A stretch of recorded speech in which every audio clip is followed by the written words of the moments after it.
Relationship advice. This one is an update to a story from a few days ago. Link in the description.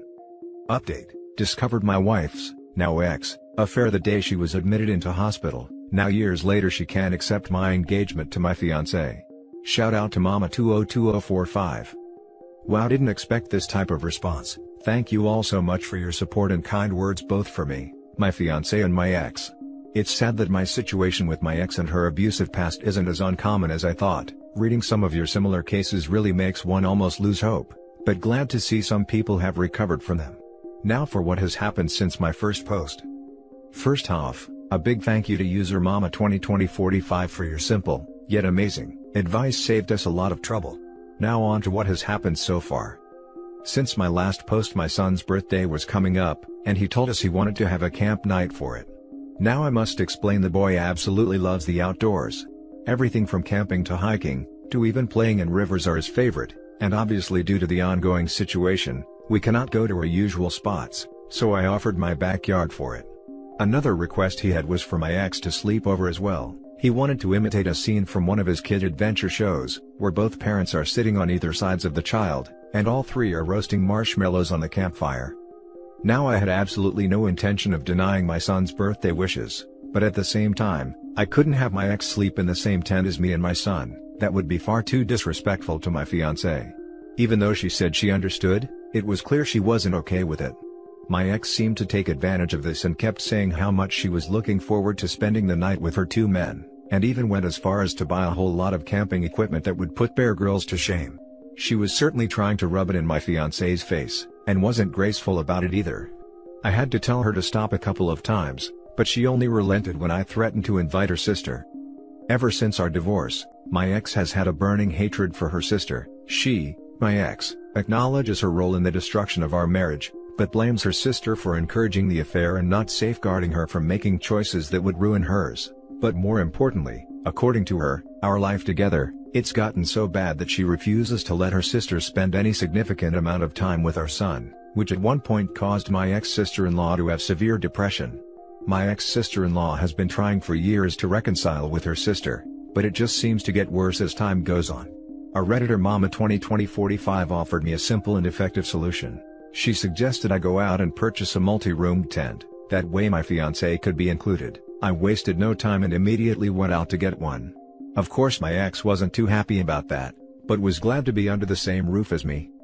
During the birthday celebration my son was on cloud 9, he ran around the yard and pretended he was a great explorer discovering a new land.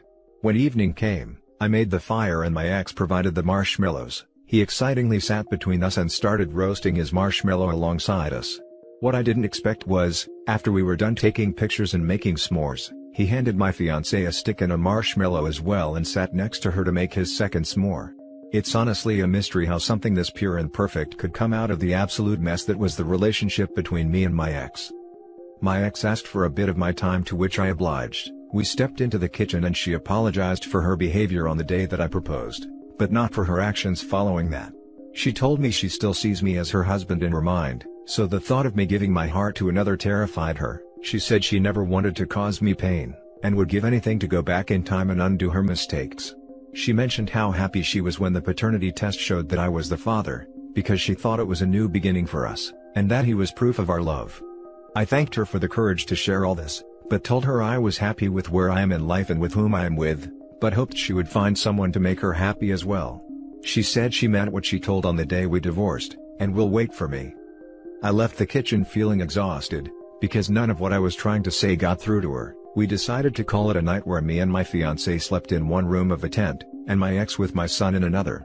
All in all, a good birthday for my son, but not so good night for me. That's things so far, and promise to update if anything major happens. Now for the top advice of this post. One suggestion here. Never ever be alone with your ex. Make sure any interactions with her include one of your adult friends, family members or fiancé. Her mindset is, you belong to her and she will go to any lengths to torpedo your relationship, and get you back. After what she told you in the kitchen, I would record every conversation with her just to cover my own butt. Having a child with her means years of dealing with her, so cover your own A and have an awesome life. I also am dealing with my boyfriend's ex trying to torpedo our relationship. because she realizes how bad she messed up 7 years ago. Trying to hit him up with the whole, "we should be together because of our daughter." I've already warned him, he is not to spend any time around her, or I will take that as he doesn't value a relationship or me. Exes that cheat and then pull the victim card are absolutely disgusting humans. I think I will be taking this suggestion. One thing I forgot to add is that she still has her old engagement and wedding rings.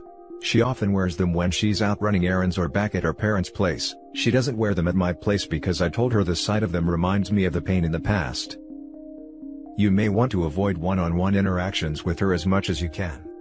Nowhere in her speech does she acknowledge the new woman in your life, and she still seems hung up on the idea that you can possibly get back together, waiting for you. Just be careful in your interactions. I noticed that as well. It's like his fiancée doesn't exist in her mind and it's only a matter of time until she reconciles with him. That's a dangerous mindset to have. Zero sympathy for your ex. She is despicable. You can have sympathy while still creating and holding healthy boundaries. Boundaries without bitterness is a pretty good motto when dealing with people like this. Now for the next story. Update: I stopped talking to my best friend after she told my boyfriend she likes him, and I don't know what to do. Original story. For context, so, me and this friend had a crush on the same person, we'll call this friend Maria, and after talking for quite some time, he and I started liking each other. I had known she had a crush on him before, but she had reassured me she didn't like him like that anymore, and even started dating other men. Even right before I decided to take a chance with my now boyfriend, I had asked her if she had any feelings for him and if she was okay with it. She reassured me and even promised me she had no problem with it. After being in a toxic relationship, my new relationship made me incredibly happy and I was visibly happier. I noticed that Maria was becoming very distant towards me and become a lot colder. I tried asking her about it, and she told me it was nothing, and didn't want to speak about it any further. I left it alone as I didn't want to bother her. One night, at around 11 p.m., she had messaged me and the conversation went as followed. Maria, hey, we need to talk. Me, oh sure, what's up? Maria, I still like your boyfriend, and I know I told you I didn't, but I just wanted to put my feelings aside for you. I'm going to tell him I have feelings for him. I was shocked. As I had stated, she had been dating other guys and had told me multiple times she no longer had feelings for him. I told her it was fine, but I asked her why now. She basically told me she had always put my feelings first and not her own, and needed to put herself first this time. I was hurt. I had always done my best to be there for her, even when she spoke about the same things. She even told me that the only person she considered to be a true friend had been a girl she had recently spoken very badly about. At this point, I was shaking. I didn't understand why she would say that and started crying when she said she didn't know what would happen to your relationship after I tell him I like him. My boyfriend came to me straight away after she told him and he asked what happened, as he saw I was upset. I told him what had happened and he reassured me nothing would happen. I stopped talking to her straight after and so did he. Now, the reason why I'm posting this is because Maria recently reached out to me, apologizing for what she did. But her apology was iffy to me. It basically was, "I'm sorry you feel that way and I was tired of being selfless." I told her I was still hurt and she said she understood. She's tried reaching out to my boyfriend a couple of times as well, asking if I was okay. I don't know if I'm being dramatic or unreasonable. I'm just hurt by all this. Now for the top advice. Actions speak louder than words, i.e. your boyfriend came to talk to you about what's going on and that's awesome. I had to learn the hard way that any apology that included, "I'm sorry you," is not an apology. Learn from my mistakes and know that there are much better friends out there that will support you instead of blaming you for their wrongs. I had a similar thing happen to me. This friend got super obsessed with my boyfriend and how well he treated me, that she started fantasizing about her and my BF. She told me how he deserves better, someone who loves him irrevocably. She slid in his DMs and confessed. We are no longer friends. This is not okay. Your friend tried to sabotage your relationship even though she knew about your toxic past and how good this relationship is for you. And the apology seems a bit shady to me. Do yourself a favor and cut her off. I'm sorry, but what? She basically told me she had always put my feelings first and not her own, and needed to put herself first this time. Okay, this BS she stammered out doesn't make any sense. Maria could have easily asked the guy out before you if she wanted to. What did she expect? For him to be single for her? Also, the "I'm going to tell him I have feelings for him" part is ridiculous. What is he going to do, automatically dump you for her? Girl needs to get over herself. Her apology is half-assed and she's probably only apologizing to save face, or her stupid plan of confessing backfired on her, so now she's trying to salvage the friendship. You aren't being dramatic op. The only one thinking she's in some rom-com fantasy land is Maria. I say drop her from being a friend. She's only going to grow and resent your relationship. She's not contributing anything good to this friendship. I think she absolutely believed he would dump OP for her. She even told Get she didn't know what would happen to your relationship once she told him. LMFAO, she totally thought he would get with her. Maria is disrespectful and delusional. Cut her off completely. Tell her your friendship is over and she is now free to put herself first, because there is nobody else around anyway. She first lied to you about her feelings and then she tried to sabotage your relationship. She actually thought that all she had to do was confess to him and he would immediately dump you and say, "Finally, Maria wants me." Huh? What the F was she even thinking? That the reason he was with you is because she hadn't told him she liked him, and now they could finally be together? And your boyfriend needs to tell her to stop texting him altogether. She is fake concerned about you as an excuse to keep communication with him. Now for the update.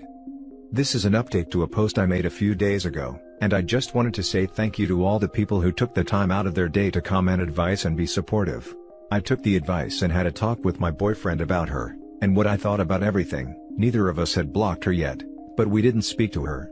He immediately told me he'd do whatever it is I wanted to make sure I'd heal from that betrayal, so we both agreed we wouldn't speak to her anymore and essentially cut her off. I also explained to him a detail I forgot to mention in my last post. She had spoken badly about me before, and I found out about it. We stopped speaking for a few months before I chose to forgive her. I shouldn't have been that surprised by her actions, but they hurt nonetheless, as I thought our friendship was stronger than ever. I'm glad this happened as it made me realize how little our friendship meant to her, and allowed me to move on. My ex-friend and I used Instagram as our main source of communication. She deleted her account altogether. So I didn't get the opportunity to tell her that our friendship was broken, and I'd probably never forgive her for this. But I'm happy I don't have to deal with her drama anymore. This really hurt me.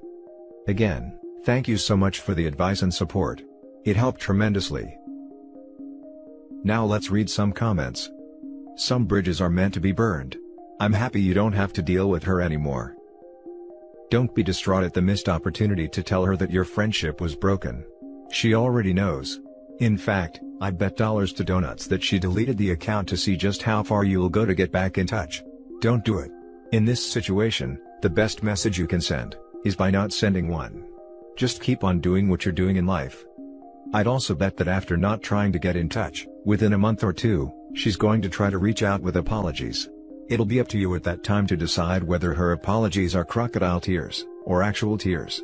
My personal opinion? You're better off without her. Every action in your original story stinks of jealousy and deception on her part. But to be fair, I haven't heard her story either. But I tend to lean on your original account. I guess the trash took herself out, LMAO. And that's it for this video, guys. If you have thoughts to share, leave a comment below. Don't forget to hit like and subscribe if you like this content. I'll catch you in the next one. Good day everyone.